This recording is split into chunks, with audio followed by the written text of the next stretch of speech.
براته وایي د منطقو وضعیت څنګه ده؟ دکې ټولې بندې دي، دکې بندې دي، کاروبار نشته، جنګونه دي، دوکانداران سړکان ټول سره لوټ پوټ دي، مال وسیله نه وي، سبا بېرته ورځې په جنګ کې پاتې وي. کاروبار بیخي خوند نشته وروره، خلک ډېر په عذاب دي.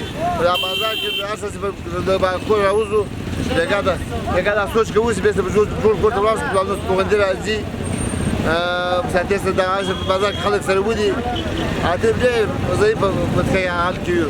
کاروبار خوند بیخي نشته وروره، ټول مسلمانان په عذاب دي، والله بس بېروبار ډېر ده، خلک نشته.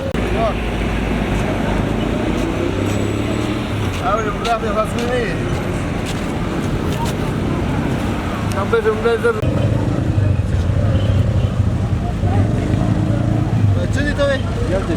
نه په لږ وړم،